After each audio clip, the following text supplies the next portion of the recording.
ఈరోజు మొదలు పెట్టబోతున్న నవల అనురాగ తోరణం. రచన ఎన్ భారతీదేవి గారు. ఉదయం 9 గంటలైంది. ఎదురింటి మేడలో అద్దెకుంటున్న అమ్మాయి అద్దం ముందు కూర్చున్న అంటే టైం 9 గంటలైనట్టే. ఆ క్షణం కోసం ఉదయం 7 గంటల నుంచి ఎదురు చూస్తుంటాడు ఆనంద్. అందమైన ముఖం, అల్లరిగా నవ్వే కళ్ళు, ముద్దు పెట్టుకోవాలనిపించే దొండపళ్ళ లాంటి పెదవులు, తీర్చిదిద్దినట్లుండే అవయవ సంపదతో మెరుపు తీగలా ఉంటుంది. ఈ అందాలన్నీ కలబోసి తీర్చిదిద్దిన ఆ రూపం పేరు మంజుల. పొడుగాటి జుట్టును దువ్వి జడల్లుకుంది. అరవిచ్చిన గులాబీ పువ్వును జడలో ఒక పక్కగా తురుముకుంది. అద్దంలో తన ప్రతిబింబాన్ని మరోసారి చూసుకుని హ్యాండ్ బ్యాగ్ భుజానికి తగిలించుకుని హై హీల్స్ వేసుకొని గదిలో నుంచి బయటకెళ్లబోతూ ఒక్క క్షణం ఎదురింటి బాల్కనీ వైపు చూసి మేడమెట్లు దిగింది. ఆ చూపుతో 2 గంటల నుంచి ఆ క్షణం కోసం ఎదురు చూసిన ఆనంద్కు తన నిరీక్షణ ఫలించినట్టు అనిపించింది. మళ్ళీ ఈ క్షణం కోసం రేపటి వరకు ఎదురు చూడాలి. ఎదురు చూడటంలో ఎంతటి తీయదనం ఉంటుందో అనుభవించే నాలాంటి వాళ్లకు మాత్రమే ఆ అనుభూతి అర్థమవుతుంది. 4 నెలల క్రితమే ఆనంద్ ట్రాన్స్ఫర్ మీద విజయవాడ వచ్చాడు. రాగానే రూమ్ కోసం వేట ప్రారంభించాడు. భగీరథ ప్రయత్నం మీద మేడ మీద గదిని అద్దెకు సంపాదించగలిగాడు. చిన్న గదికి అద్దె 100 రూపాయలు ఎక్కువే అయినా అక్కడికి రాగానే ఎదురింటి మేడ మీద అమ్మాయి దర్శనం లభించేసరికి అద్దె విషయం ఆలోచించకుండా 1 నెల అద్దె అడ్వాన్స్గా ఇచ్చి ఆ సాయంత్రమే ఆ గదిలో ప్రవేశించాడు. అతను తన గది ముందు బాల్కనీలో నిలబడితే ఎదురింటి మేడ మీద భాగం అంతా కనిపిస్తుంది. ఉదయం 7 గంటల నుంచి ఆ అమ్మాయి దర్శన భాగ్యం కోసం బాల్కనీలో నిలబడటం, ఆ అమ్మాయి ఆఫీస్కు వెళ్ళటం, సాయంత్రం ఆఫీస్ అయిపోయిన తర్వాత స్నేహితులతో వీధులన్నీ సర్వే చేసి వస్తూనే అయ్యర్ హోటల్లో భోంచేసి గదికి రావటం, ఆ అమ్మాయి గదిలో లైట్ తీసేసే వరకు తన గదిలో కిటికీకి ఎదురుగా కూర్చుని ఆ గది వైపు చూడటం, ఎదురింటి గదిలో లైట్ తీసేసిన తర్వాత ఆ అమ్మాయిని గురించి ఊహించుకుంటూ బంగారు స్వప్నాలలో తేలిపోవటం, ఇదే అతని దినచర్య. ఆ అమ్మాయి వెళ్ళిన వైపే చూస్తూ నిలబడ్డ ఆనంద్ ఆలోచన స్రవంతికి వారధి కట్టి ఆఫీస్కి టైం అవుతుందని హడావిడిగా సైకిల్ ఎక్కి వెళ్ళిపోయాడు. అదొక ఫ్యాక్టరీకి సంబంధించిన ఆఫీసు. అందులో పనిచేసే ఉద్యోగుల సంఖ్య 30. వీళ్ళు కాక ఇంకో 4 జవాన్లు పనిచేస్తారక్కడ. వారం రోజుల సెలవు తర్వాత ఆఫీస్లో అడుగుపెట్టిన మంజుల 1000 వాట్స్ బల్బులా వెలుగుతున్న ఆఫీస్ వాతావరణాన్ని చూసి ఆశ్చర్యపోయింది. సాధారణంగా ఆఫీస్లో పనిచేసే ఉద్యోగుల్లో ఏ 4-5 తప్ప మిగతా వాళ్ళంతా తగని బద్ధకస్తులు. తన పనేదో తను చూసుకోకుండా అందరి సీట్ల దగ్గరికి చేరి కబుర్లు చెప్పి గుమాస్తా సుబ్బారావు ఒద్దిగ్గా సీట్లో కూర్చొని వంచిన తలెత్తకుండా తన పని చూసుకుంటున్నాడు. 10 గంటలు దాటందే ఆఫీస్లో అడుగుపెట్టిన గురునాథం 9:30కే సీట్లో ఉన్నాడు. 4 రోజులకు ఒకసారి కూడా షేవ్ చేసుకోవటానికి బద్దకించి అలాగే ఆఫీస్కి వచ్చే ఆంజనేయులు షేవ్ చేసుకుని ఇస్త్రీ బట్టలు వేసుకొని నీట్గా ముస్తాబాయ్ ఆఫీస్కి వచ్చాడు. ఒక్క క్షణం ఆఫీస్లో అందరినీ కలియజూస్తూ నిలబడింది మంజు. అందరి కళ్ళు ఒక్క నిమిషం మంజుల మీద నిలిచాయి. వాళ్ల చూపుల్ని తప్పించుకుంటూ వారం రోజుల్లో స్టాఫ్లో ఇంత మార్పు వచ్చిందేమిటో అనుకుంటూ తన సీట్లో కూర్చుంది మంజుల. మళ్ళీ ఎవరి పనుల్లో వాళ్ళు మునిగిపోయారు. తన సున్నితమైన పొడవైన వేళ్లతో చకచక ఉత్తరాలను టైప్ చేస్తోంది మంజుల. ఇంతలో టక్ టక్ మన్న బూట్ల శబ్దం వినిపించి చేస్తున్న పనాపి తలెత్తి చూసింది. ఎదురుగా సెక్షన్ మేనేజర్ రవీంద్ర నిల్చుని ఉన్నాడు. అతను చేసేది సెక్షన్ మేనేజర్ ఉద్యోగమైన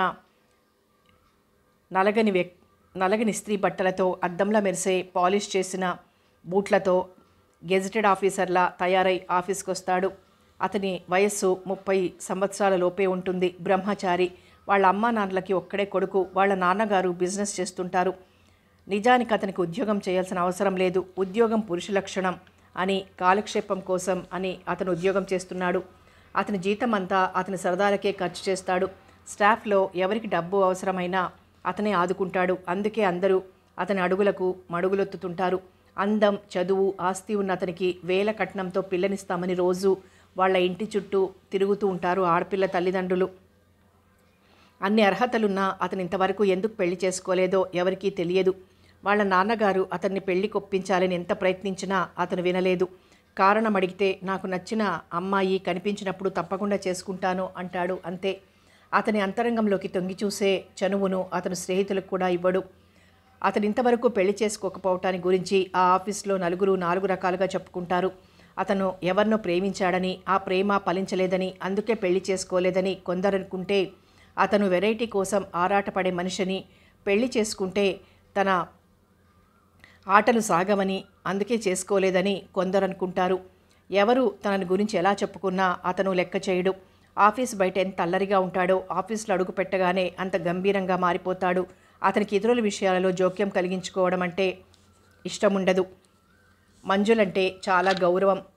ఏమిటండి, ఆఫీస్ వాతావరణంలో చాలా మార్పు కనిపిస్తుంది అడిగింది మంజుల నవ్వుతూ.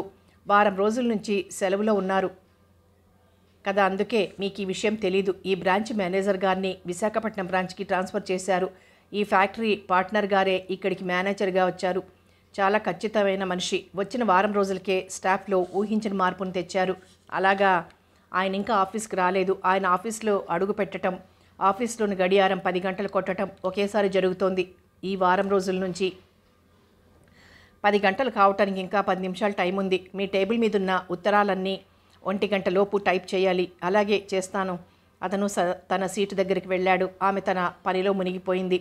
టైం 12 గంటలైంది. ఇంకా టైప్ చేయాల్సిన ఉత్తరాలు 2 ఉన్నాయి. ఇంతలో ఆఫీస్ ప్యూన్ రామయ్య వచ్చి, మేనేజర్ గారు ఈ ఉత్తరాన్ని త్వరగా టైప్ చేసి తీసుకురమ్మన్నారు అంటూ టైప్ చేయవలసిన ఉత్తరాన్ని మంజులకు అందించి వెళ్ళాడు. 5 నిమిషాలలో ఆ ఉత్తరాన్ని టైప్ చేసి మేనేజర్ గారి గదిలోకి తీసుకెళ్ళింది మంజుల.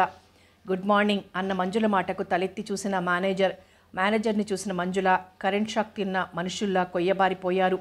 నరాలు చిట్లిపోతాయేమో అన్నంత వేగంగా ప్రవహిస్తోంది మంజు నరాల్లోని రక్తం.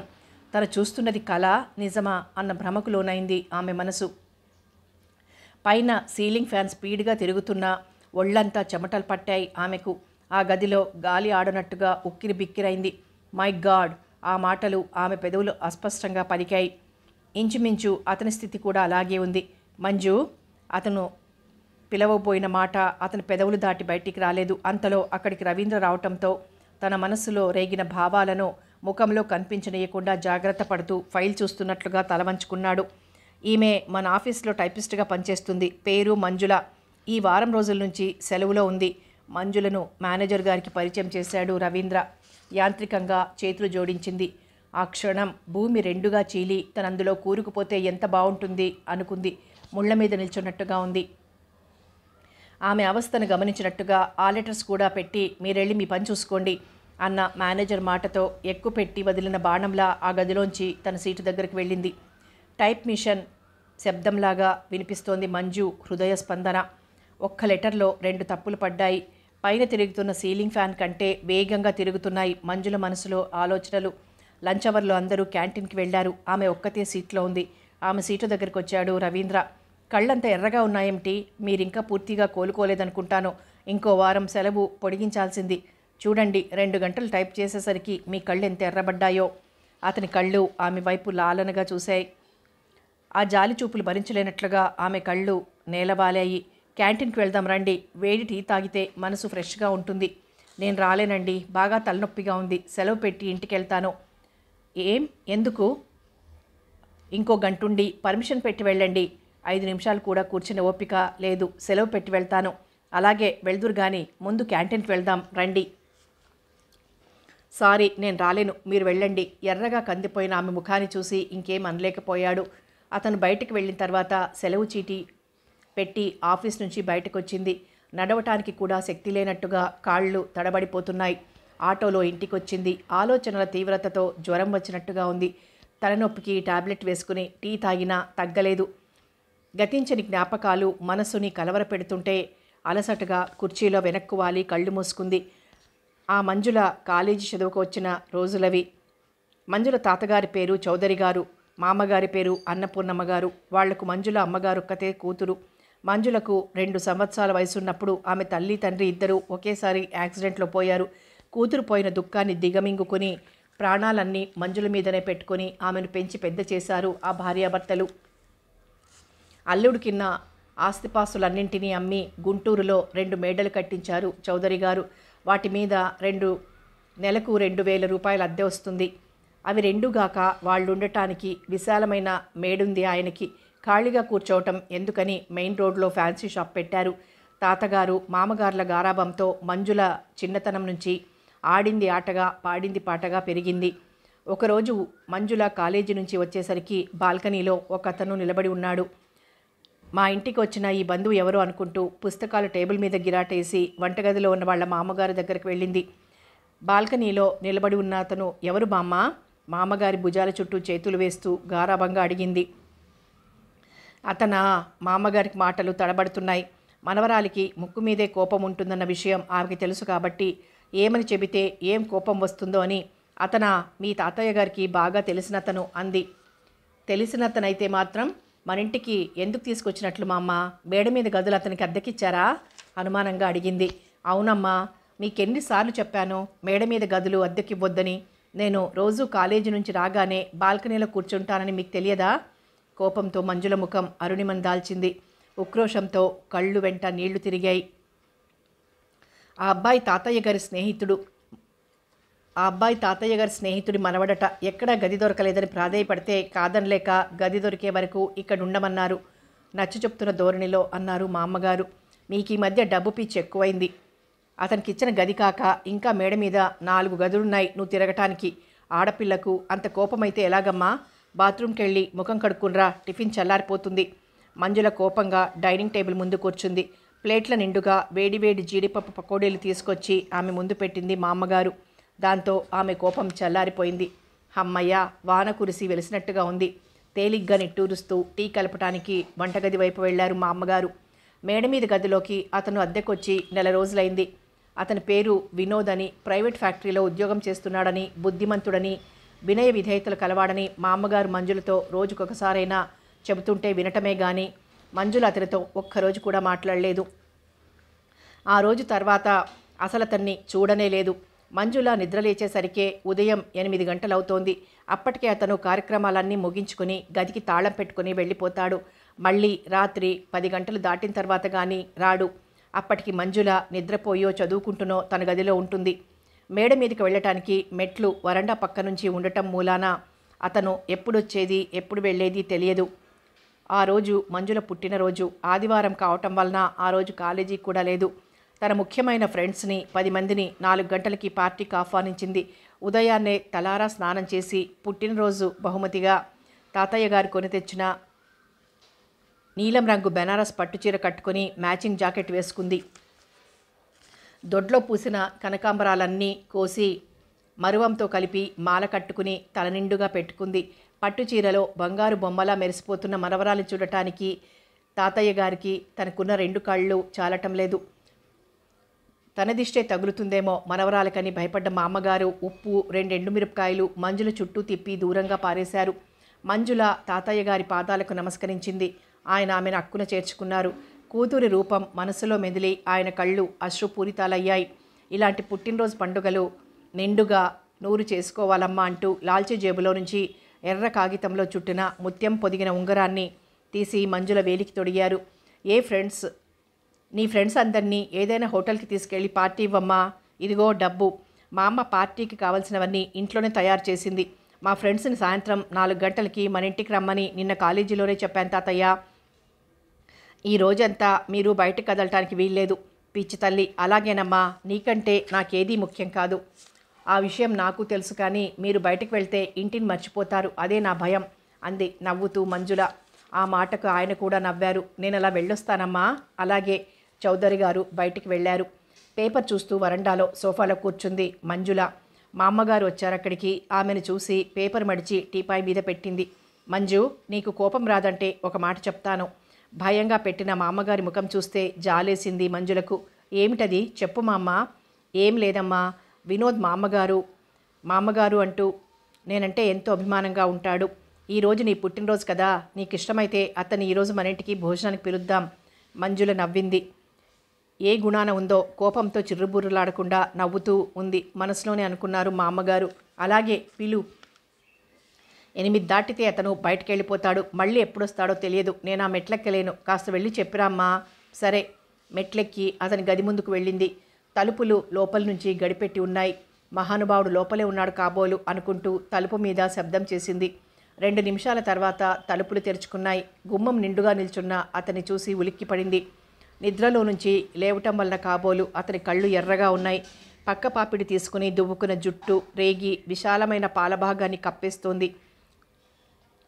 వయసుకు తగిన దారుఢ్యంతో అందంగా ఉన్నాడు. షర్టు వేసుకోకపోవటం వల్ల పచ్చని అతని ఛాతీ మీద ఉంగరాలు తిరిగిన నల్లని జుట్టు ఆకర్షణీయంగా కనిపిస్తోంది.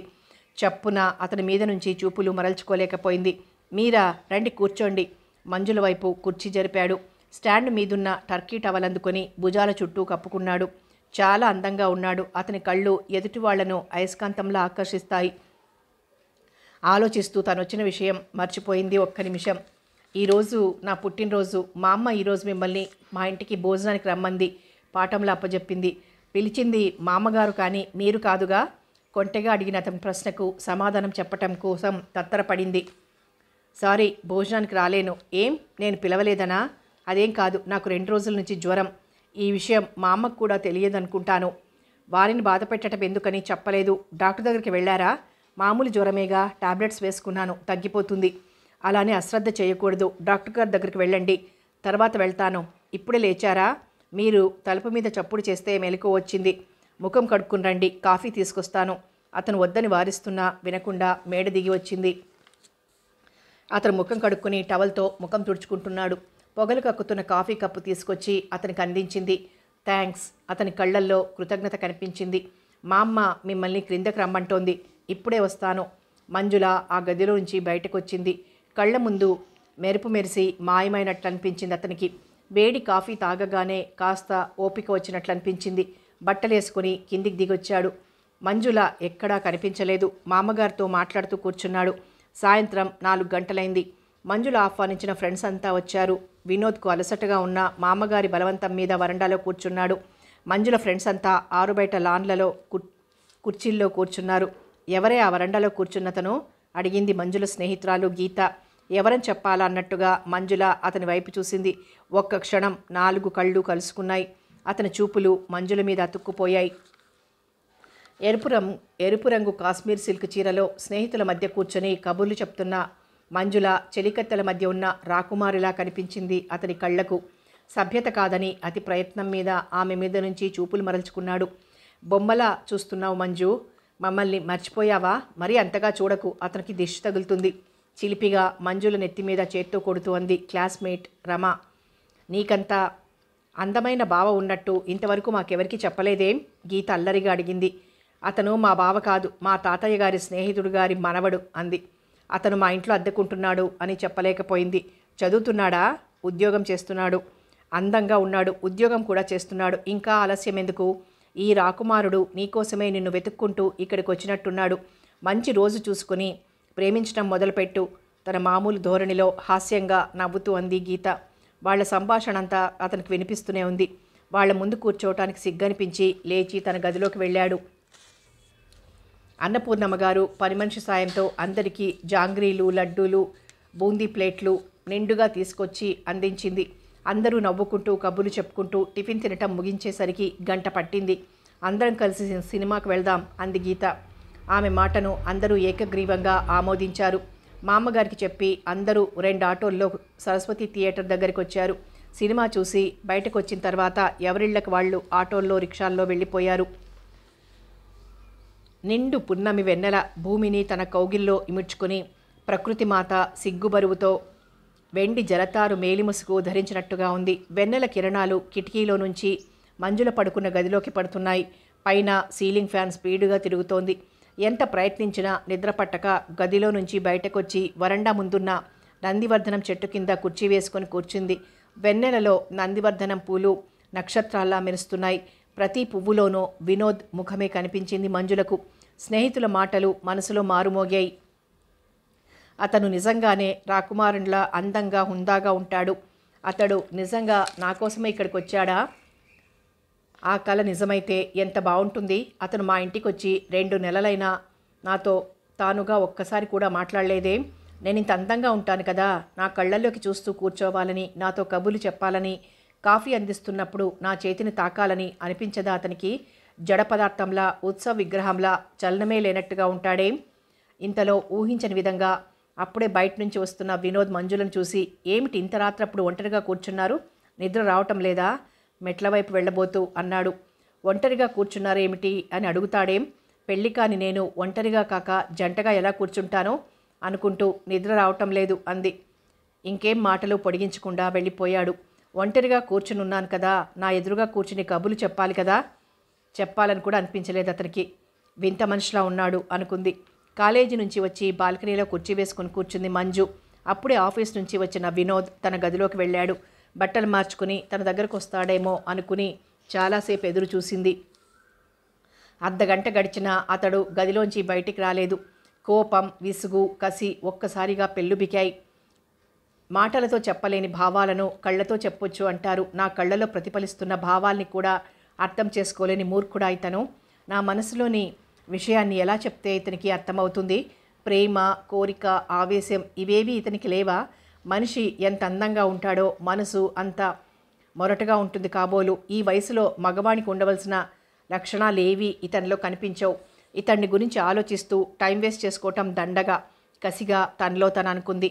అతన్ని గురించి ఆలోచించకుండా ఉండాలని ప్రయత్నించిన కొద్దీ ఆమె మనసు అతని చుట్టూనే పరిభ్రమిస్తుంటే కుర్చీలో నుంచి లేచి అసహనంగా బాల్కనీలో అటూ ఇటూ తిరిగింది. కాలేజీ అయిపోయిన తర్వాత గీతను తీసుకుని బట్టల షాపుకు వెళ్ళింది మంజుల. ఇద్దరు చీరలు సెలెక్ట్ చేసుకుంటున్నారు. తలెత్తి చూసిన గీత, మంజు, మీ హీరో గారు కూడా ఈ షాప్లోనే ఉన్నారే? మంజులను మోచేతో పొడుస్తూ అంది.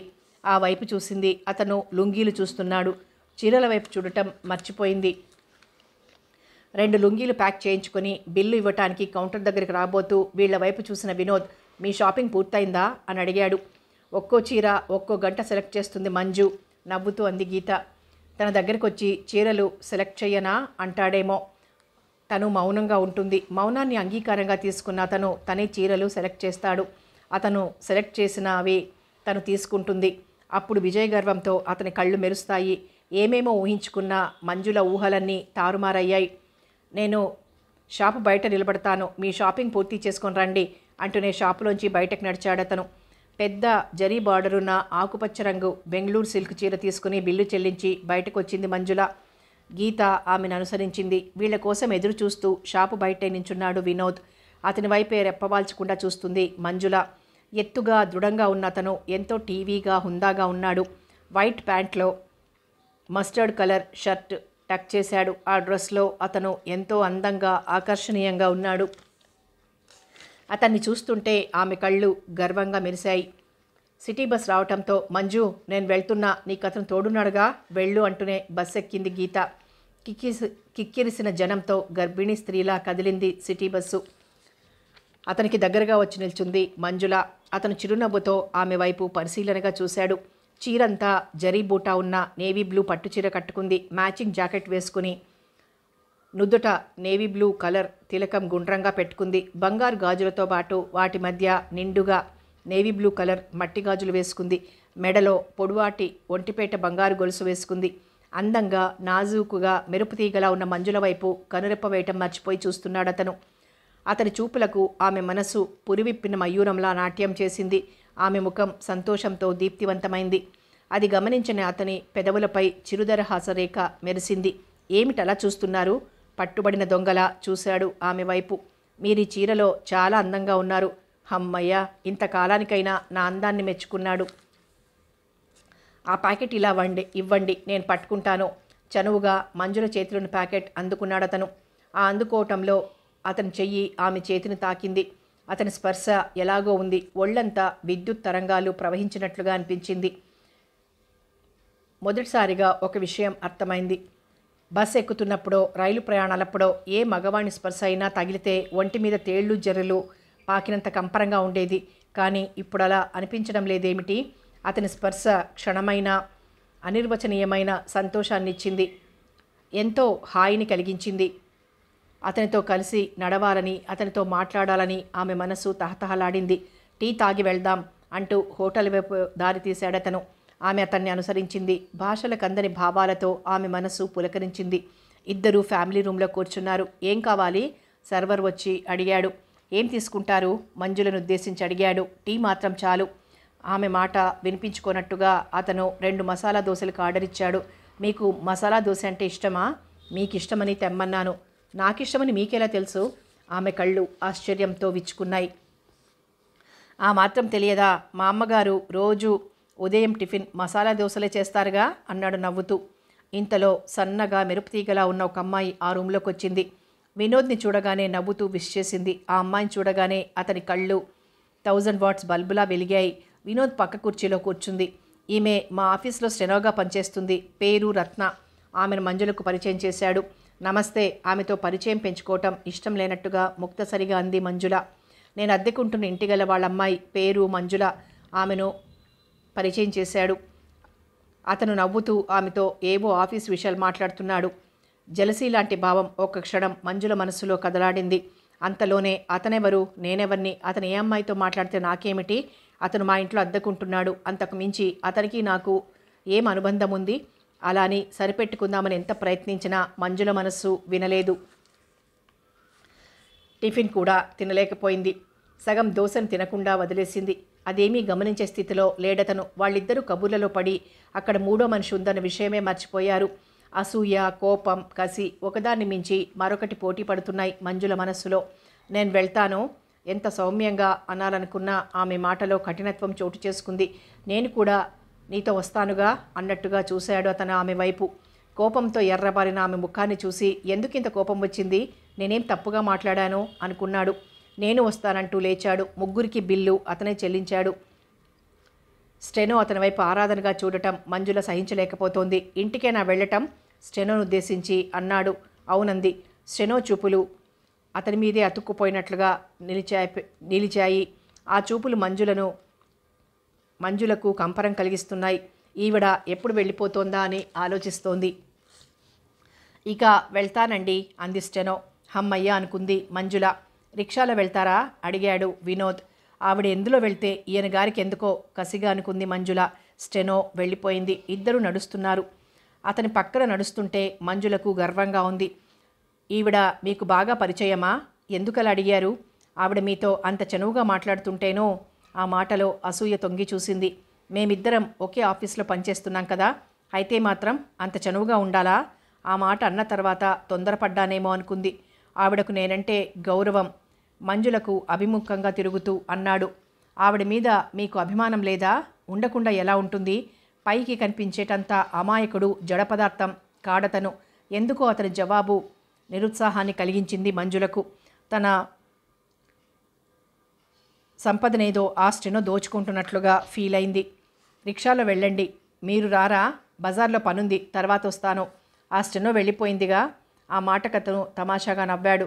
అతను నవ్వుతున్నప్పుడు కళ్ళు అరమోడ్పులవుతాయి. బొగ్గ మీద తమాషాగా సొట్టపడుతుంది. మామూలుగా ఉన్నప్పటికంటే నవ్వుతున్నప్పుడే ఎక్కువ అందంగా ఉంటాడు. ఎందుకలా నవ్వుతారు, మీతో ఎలా మాట్లాడాలో అర్థం కాక ఆమె కళ్ళల్లోకి ఏదో వెతుకుతున్నట్టు చూస్తూ అన్నాడు. మీ స్టెనోలాగా అందంగా మాట్లాడటం నాకు చేత కాదు. ఎందుకండి పాపం ఆ స్టెనో మీద మీకంత కోపం అడిగాడు చిలిపిగా. ఎందుకో మీకు తెలియదా అన్నట్టుగా చూసింది అతని వైపు. ఆ చూపుల్ని అర్థం చేసుకున్న వాడిలా ఆమె మీద నాకెలాంటి అభిప్రాయం లేదు, ఒకే ఆఫీస్లో పనిచేస్తున్నాం కాబట్టి నాతో చనువుగా ఉంటుంది అంతే అన్నాడు. ఆ మాటతో మనసును ముసురుకున్న మబ్బులు విడిపోయినట్లనిపించింది మంజులకు.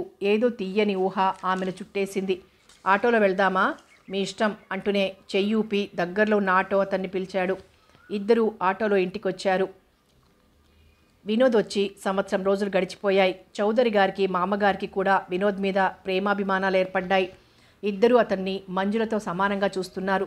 అతను ఆ ఇంటికి రాకముందుగా బజార్ నుంచి సరుకులు అవసరమైతే షాప్ నుంచి కుర్రాడొచ్చే వరకు మా అమ్మగారు ఎదురు చూస్తూ కూర్చునేది. ఇప్పుడు ఆ అవసరం లేదు. బజార్ నుంచి అవసరమైన వస్తువులు తేవటం, నెలకొకసారి కిరాణా కొట్టు దగ్గరికి వెళ్ళి వస్తువులు తేవటం, సాయంత్రం ఆఫీస్ నుంచి వస్తూ సరుకులు తేవటం మొదలుకొని బయట పనులన్నీ వినోదే చేస్తున్నాడు. ఆఫీస్ నుంచి వచ్చిన తర్వాత చౌదరి గారితో పాటు కూర్చొని షాప్లో ఆ రోజు అమ్మకాలు లెక్కలు చూడటం కూడా అతనే చేస్తున్నాడు. చౌదరి గారికి వినోద్ వచ్చిన తర్వాత కాస్త తీరుబడిగా ఉంది. అతను ఆ ఇంట్లో ఎంతగా కలిసిపోయాడంటే అతను లేకపోతే ఒక్కరోజు కూడా జరగదేమో అన్న భయం పట్టుకుంది మా అమ్మగారికి. అతనికి ఉదయం పూట కాఫీ, టిఫిన్, సాయంత్రం భోజనం అన్నీ మా అమ్మగారే చూస్తున్నారు. తను పనిచేస్తున్న ఆఫీస్కు ఇల్లు చాలా దూరం కావటం వలన ఉదయం పూట భోజనం మాత్రం హోటల్లో చేస్తాడు. సంవత్సరం రోజుల నుంచి ఒకే ఇంట్లో ఉంటున్నా, ఒకే డైనింగ్ టేబుల్ మీద భోంచేస్తున్నా అతను మంజులకు మాత్రం అంత దూరంగా ఉంటాడు. ఉద్యోగరీత్యా అతను 2 రోజులు క్యాంపుకు వెళ్ళవలసి వస్తే మామగారికి తాతయ్య గారికి కూడా మతిపోయినట్టుగా ఉంటుంది. అప్పుడే తలారా స్నానం చేసింది. జుట్టు ఇంకా తడితడిగానే ఉంది. పొడవాటి జుట్టుని బాల్కనీలో నిల్చొని చిక్కు తీసుకుని జడల్లుకోకుండా రిబ్బన్ కట్టి వదిలేసింది. అప్పుడే ఆఫీస్ నుంచి వచ్చిన వినోద్ మంజులను చూసి చివరి మెట్టు దగ్గర అలాగే ఆగిపోయాడు. తలంటుకున్న జుట్టు జడల్లకుండా వదిలేయటం వల్ల గాలికి వీపంతా పరుచుకుంది. తెల్లటి చీరలో అప్సరసలా మెరిసిపోతున్న మంజుల అందం ఒక్క క్షణం అతని మనస్సుకి మత్తు కలిగించింది. అంతలోనే తనను తాను సర్దుకుని చూపులు మరల్చుకుని తన గదిలోకి వెళ్ళిపోయాడు. కోపం, ఆవేశం, ఉక్రోషం అన్నీ ఒక్కసారి పెళ్ళుబికి రావటంతో మంజుల ముఖం అరుణిమ దాల్చింది. 5 నిమిషాల తర్వాత అతను బట్టలు మార్చుకుని వచ్చి మంజులకు దగ్గరగా ఉన్న కుర్చీలో కూర్చున్నాడు. ఊహించని అతని ప్రవర్తనకు ఆమె మనస్సు సంతోషంతో ఉక్కిరి బిక్కిరైంది. నవ్వుతూ పెదవులు విచ్చుకున్నాయి. వింత సోయగంతో ఆమె ముఖం మెరిసిపోయింది. ఆమె గుండెల్లో అతని మీద ప్రేమ సెలయేటి ఊటలా ఉబికింది. ఆ ఊటలో ఎన్నెన్నో తడపాలని ఉంది. ఆ అదృష్టానికి నేను నోచుకుంటానా? ఒకవైపు మనస్సు ప్రశ్నిస్తోంది. ప్రేమను కోరుతుంది. ప్రేమించేవాళ్ళు తనను ప్రేమించే వాళ్ళ నుంచి తామెంత ఆనందం పొందుతాం అన్నది ఆలోచించరు. ఎంతసేపు తామెంత ఆనందాన్ని ఇస్తున్నామనే ఆలోచిస్తారు. ఏమిటి సీరియస్గా ఆలోచిస్తున్నారు? మిమ్మల్ని గురించే. మనస్సులో అనుకోబోయిన మాటను పైకే అనేసింది. ఆమె ముఖభంగిమల్లో తనకు కావలసిందేదో వెతకాలని ప్రయత్నం చేస్తున్నాడతను. నన్ను గురించా? కాదు అంది తడబాటుగా. మీకు తెల్ల చీరలే ఎక్కువ అందంగా ఉంటాయి. నాకు తెలుపంటే ఇష్టం. నాకు అంతే అన్నాడతను నవ్వుతూ. ఎలా తెలుసు? ఆశ్చర్యంతో అతని కళ్ళు విప్పారాయి. ఆ మాత్రం అర్థం చేసుకోలేరు? మీరెక్కువగా వైట్ ప్యాంటు వైట్ షర్ట్లే వేసుకుంటారుగా. ఆమె రోజు నేను వేసుకునే బట్టల్ని కూడా గమనిస్తోంది కాబోలు. నాకు ఈ చీర బాగుందా? ఈ చీరలో మీరు బాగున్నారు. పర్వాలేదు. మహానుభావుడు ఇప్పటికైనా నా అందాన్ని గుర్తించాడు. కాలేజీలో అందరూ నన్ను కాలేజీ బ్యూటీ అంటారు. అటువంటి అందాన్ని గుర్తించడానికి ఈ ప్రవరాఖ్యుడికి సంవత్సరం పట్టింది తనలో తాననుకుంది. ఆమె పెదవులపై గర్వంతో కూడిన చిరుదరహాసం మెరిసింది. ఏమిటి మీలో మీరే నవ్వుకుంటున్నారు? నిజం చెప్పమంటారా? అబద్ధం చెప్పమంటారా? అంది మంజు హాస్యంగా నవ్వుతూ. అబద్ధం చెప్తే ఆడపిల్లలు పుడతారు, అందుకే నిజం చెప్పండి అన్నాడు నవ్వుతూ. ఇంతకాలానికైనా మీరు నా అందాన్ని మెచ్చుకున్నందుకు నవ్వొచ్చింది. మీ ఆడవాళ్ళందరిలో సామాన్యంగా ఒక బలహీనత ఉంటుంది. తమ అందాన్ని నలుగురు మెచ్చుకోవాలని అనుకుంటారు. అందం మరింత ద్విగుణీకృతంగా కనిపించాలని అలంకరించుకోవటానికి గంటలు గంటలు టైం వేస్ట్ చేస్తారు. ఆడవాళ్లలోనే కానీ మీ మగవాళ్లల్లో లేదా అటువంటి బలహీనత? సామాన్యంగా ఉండదు అన్నాడు వినోద్ నవ్వుతూ. చెవులు కనిపించకుండా జుట్టు పెంచడం, పువ్వుల షర్ట్లు వేసుకోవటం, జేబులో దువ్వెన పెట్టుకుని ఒంటరిగా ఆడపిల్ల కనిపిస్తే చాలు భుజాలు ఎగరేస్తూ జుట్టు దువ్వుకోవటం, ఇవన్నీ అమ్మాయిలను ఆకర్షించే ప్రయత్నాలు కాదా? ఇవి మీ మగవాళ్ల బలహీనతలు కావా? ఆవేశంగా మాట్లాడుతుంటే ఆమె వైపే చూస్తూ కూర్చున్నాడతను. ఆమె నవ్వుతుంటే ముత్యాలు జాలువారుతున్నట్టుగా ఉంది. నవ్వుతున్నప్పుడు ఆమె చెవులకున్న జూకాలు కదులుతూ ఆమె ముఖానికి మరింత ఆకర్షణ చేకూరుస్తున్నాయి. నేను ఊహించినంత అమాయకులు కాదు మీరు. ఈ సత్యాన్ని ఇప్పటికి గ్రహించాడు కాబోలు అనుకుంది. ఏమిటి విశేషం? ఈరోజు 5 గంటలకే ఇంటికొచ్చారు. పనులని పూర్తి అయ్యాయా? ఆఫీస్ టైం అయిపోగానే ఇంటికొచ్చాను. ఆ పని కాదు, మా అమ్మగారు చెప్పిన సరుకులు, కూరగాయలు అన్నీ తేవటం అయిపోయిందా? మంజుల మాటల్లో ధ్వనించిన వ్యంగ్యం అతనికి అర్థమైనా కానట్టుగా అన్ని పనులు పూర్తి అయ్యాయి అన్నాడు నవ్వుతూ. చిన్న పిల్లలకు చెప్పినట్లుగా మా అమ్మ మీకు పనులు చెప్పటం, మీరేమో మహాబుద్ధిమంతుల్లా ఆమె అడుగుజాడల్లో నడుస్తూ చెప్పిన పనులని చేయటం బాగానే ఉంది. నాకు తెలియక అడుగుతాను. మీరు హోదాకల ఉద్యోగంలో ఉన్నారు కదా, ఇటువంటి చిన్న చిన్న పనులు చేయటానికి సిగ్గనిపించదు? సిగ్గెందుకు? ఎవరి పనులు వాళ్ళు చేసుకోవటంలో తప్పేముంది? తాతయ్య గారికి షాపు వ్యవహారాలతోనే సరిపోతుంది. మా అమ్మగారు గడప దాటి బయటికి వెళ్ళరు. మరి బజార్ పనులు ఎవరు చేస్తారు? మీరు చేస్తారా? అవసరమైతే ఈ పనులు చేయటానికి ఒక కుర్రవాడిని పెట్టుకుంటారు. మీరు చేయటం మానేయండి. ఈ పనులు చేస్తున్నప్పుడు నా స్వంత పనులు చేసుకుంటున్నాను అన్న తృప్తి నాకుంటుంది. అంతేగాని చెయ్యకూడని పనులు చేస్తున్నానని నేనెప్పుడూ ఆలోచించలేదు. మా ఇంటికి వచ్చిన ఇన్ని రోజులలో మీరు సినిమాకు వెళ్ళటం కూడా నేను చూడలేదు. మీకు అటువంటి అలవాట్లు కూడా లేవా? నేను సినిమా చూడక 2 సంవత్సరాలైంది అన్నాడు అతను నవ్వుతూ. ఆశ్చర్యంతో మాటలు పెగిలి రాలేదు మంజులకు. ఈ రోజుల్లో కూడా సంవత్సరాల తరబడి సినిమాలు చూడకుండా ఉండే బుద్ధావతరాలు కూడా ఉన్నారా? అటువంటి మనిషి కళ్ళెదురుగా ఉన్నా ఆమె మనస్సు నమ్మలేకపోతోంది. అంతగా ఆశ్చర్యపోతున్నారేమిటి? నిజం అన్నాడు నవ్వుతూ వినోద్. ఈ వయస్సుకు సహజంగా ఉండే కోరికలు ఇతనిలో లేవా? స్నేహితులతో సరదాగా సినిమాలకు, షికార్లకు తిరగాలని, అందమైన అమ్మాయిలతో స్నేహం పెంచుకోవాలని ఇతనికి అనిపించదా? ఎందుకంత నిర్లిప్తంగా ఉంటాడు? ఇదొక రకం జబ్బా లేక పిరికితనమా? నేను సినిమాకు వెళ్దామా అంటే ఏమంటాడో. ఇద్దరం కలిసి సినిమాకు వెళ్తే ఎంత బాగుంటుంది. ఇద్దరం పక్కపక్కన కూర్చోవటం, ఇద్దరి భుజాలు రాసుకోవటం, ఆ అనుభూతి ఎంత బాగుంటుంది. ఈయన్లాగా ఏ వ్యాపకాల మీద వ్యామోహం లేకుండా ఉండటం యోగులకు మునులకే సాధ్యమవుతుంది. మీరు మాట్లాడుతూనే సీరియస్గా మారిపోతారేమిటి అడిగాడు నవ్వుతూ. మీలాగా నిష్ఠగా ఉండటం యోగులకే సాధ్యమవుతుందనుకుంటాను. పోనీ నన్ను కూడా అలాగే అనుకోండి. ఎలా అనుకుంటాను? యోగులకు బారెడు గడ్డం ఉంటుంది, కాషాయ వస్త్రాలు ధరిస్తారు. అంటే నన్ను కూడా అలాంటి వస్త్రాలు ధరించమంటారా? హాస్యంగా నవ్వుతూ అన్నాడతను. రాత్రి 8 గంటల వరకు మాట్లాడుతూ ఇద్దరూ బాల్కనీలోనే కూర్చున్నారు. కథ కొనసాగుతుంది.